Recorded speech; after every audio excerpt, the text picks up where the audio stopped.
In this video, we will discuss about what is meant by central limit theorem.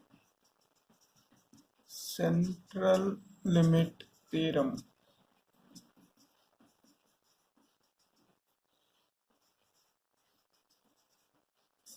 So this will help us to understand more population and samples. So this thing, central limit theorem can be used while doing the hypothesis testing or calculating to derive some interpretations. So central limit theorem says, for example, if we are given as population, if we given a population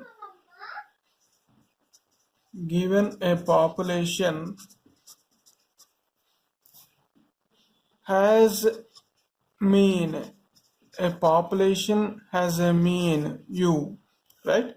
Population has a mean and standard deviation sigma. Okay, then if we doesn't know anything about population,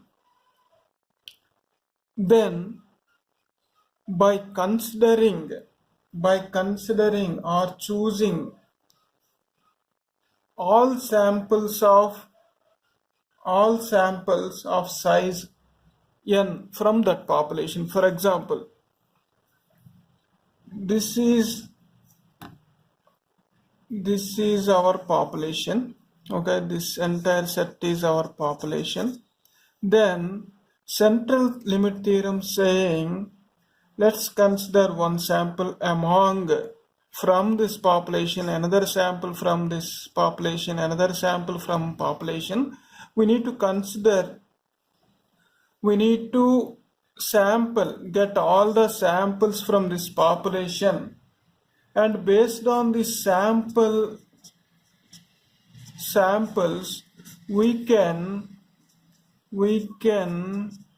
calculate the population mean and the population standard deviation. So if we doesn't know anything about population,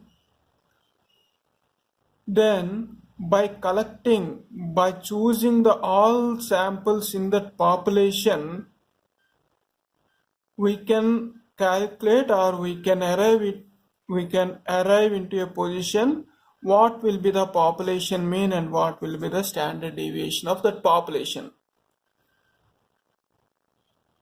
So central limit theorem, we have 4 theorems in this. First theorem is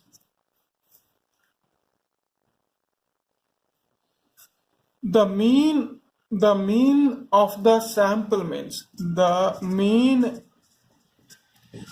of the sample means equals to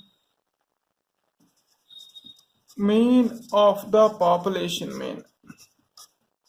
The mean of the sample means. What is this sentence saying is the mean of the sample means. For example, consider this is a one population. In this population, we consider one sample, second sample, third sample, fourth, fifth, seventh, sixth. We consider 6 samples. These samples will contain the data of this population set only, right? Subset of population data is called as sample. So, for example, this we calculated x1 mean, x2 mean, x3 mean, x4 mean, x5 mean. These are means of this sample. Means of this sample is x5. This means of this sample is x4. So what it is saying, central limit theorem is saying, the mean of the sample means, we need to sum all these means divided by that number. In this case, 1, 2, 3, 4, 5, 6 samples. So we will combine x1 plus x2 plus x3, x4, x5. These are the sample means by divided by 6. That will give the mean of the population mean. So when we doesn't know the population, when we doesn't know the population and we doesn't know what is the shape of that population, then what central limit theorem is saying,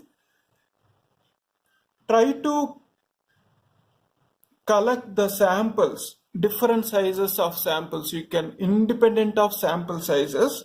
That means this sample can contain 30 elements, this sample can contain 20 elements from this population. This can be vary independent of the sample size, but your samples should contain all the elements of this population. It is almost equal to calculating the population mean itself. But here the main point is, if we are considering more samples from this population, that means we are nearing to the population mean. Okay, if we consider only one set of sample from this population, then we are very far from our population mean. But when you consider more number of samples from this population, then the mean of the sample means equals to mean of the population mean. So we need to, how many, as much as possible, if we consider the maximum number of samples, then we will get the details of population, even if our population is in any shape. In any shape means, we normally, what are the shapes any data will be looks like? One is normal distribution size, that means left and right side are equal and are skewed, left skewed or right skewed. Okay, left skewed or right skewed or symmetrical. So even though your population is symmetric or skewed or symmetrical, then also this theorem will apply. That means even though your population is in any shape, any distribution, if we apply this logic, then we can calculate the population mean very easily. So in this case, the main point is how many samples we can do. The mean of the sample means the nearer to, we will get nearer value of the population mean. So this is first in central limit theorem. This is the first one and second one. Now we are going to second one. This is going to on the standard deviation basically. So the same rule can apply for standard deviation also. This is a sample standard deviation equals to sigma by root n. Root n is the size, sample size. So, and now we will move to third one. For example, if given population, assume is in normal distribution form. If your population is in normal distribution, then if we apply this, if we consider n number of samples from this population, and if you place this sample means in a graph distribution, then your sample means also will looks like normal distribution, like this only. So what third theorem in central limit theorem, third point is, if assume your population is in normally distributed, that means from mean left and right will be like this, both are equal. So in that case, if you consider n number of samples from this population, and if you place that sample means in a distribution, then you always get a normal distribution only. So you always get normal distribution only. If your population isn't normally distributed, then from that population, if you are considering n number of samples, and if you place it in a distribution, then we will get all samples will look like a normal distribution.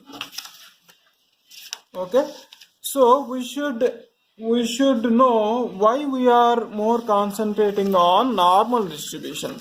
So as in one of my previous videos, I starting of the sessions, I said one point, that is, if we are working on deriving something from wrong data, then we will get wrong interpretations that will lead to false decisions. So in statistics, when applying data science, we should always look for normal distribution of data.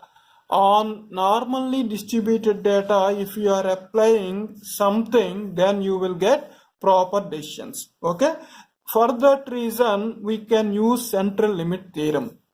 So till now we covered 1, 2, 3rd points. Now the last point is 4th point. In previous 3rd point, we assumed our population distribution is normal distributed. For example, if population is not in normal distribution, okay, if population is not in normal distribution, then this third theorem, third point we can't apply, right? If this point will apply only when our population is normally distributed. So if our population, given population, is not in normally distributed, then there are many research kind of thing done in statistics. What the research is saying is, central limit theorem saying is, for example, while from out of this,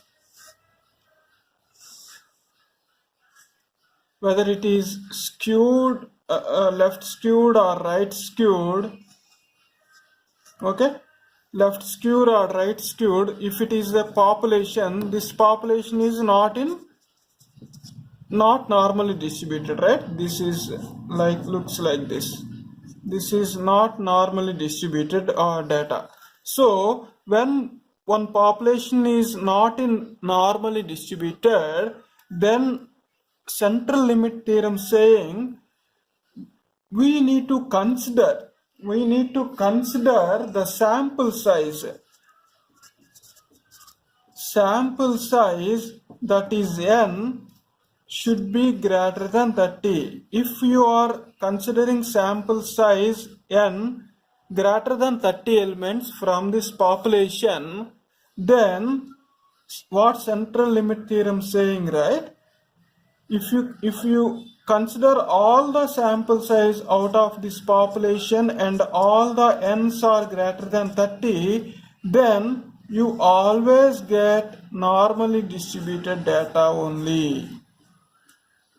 That means if our sample size, while considering our sample size, if we less than 30, then we will get wrong results. We need to apply some other logics kind of thing. If our sample size is greater than 30, then our sample means looks like this normally distributed data, so that you can apply your logic on that. You can interpret on something. Okay, these are the 4 points. In hypothesis testing, if we have a sample size n is greater than 30, then we will use G test. Just for your understanding, I'm explaining this is not part of central limit theorem, but if your sample size is greater than 30 number, then we will use G test. If it is less than 30, then we will use T test to reject or fail to reject one hypothesis statistics that we covered in hypothesis testing. So this is central limit theorem. Once again, I will repeat one more time. So what central limit theorem is saying, when you are not aware of the population data, the population mean or standard deviation, then central limit theorem first point, it is saying the mean of the sample means. That means from out of this population, if you consider independent size of means and you average that means, that value always equals to mean of the population mean. Okay, so the maximum samples will leads you to near to the value of population mean. Second point is standard deviation. Same thing for standard deviation.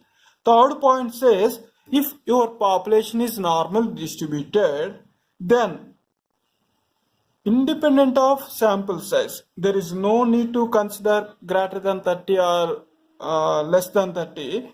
Independent of sample size, you always get the normally distributed data of sample means. This is third point. Fourth point, last one, if assume your population, given population is not in normally distributed, that means skewed, left skewed or right skewed. That means then if central limit theorem saying, try to consider the sample size out of this population always greater than 30, so that you will get normally distributed data, means of sample size. If these are the 4 points central limit theorem giving us, so these data, this is for just for to understand statistics in real time when you are applying data science, right? There is no need to remember all these equations in Excel or any programming language. You can do it, but to better understanding, for our better understanding, it is better to understand what is meant by central limit theorem. So, and another point I will repeat one more time, if your sample size is greater than 30, then we will use G test, otherwise we will use T test to do hypothesis testing. Okay.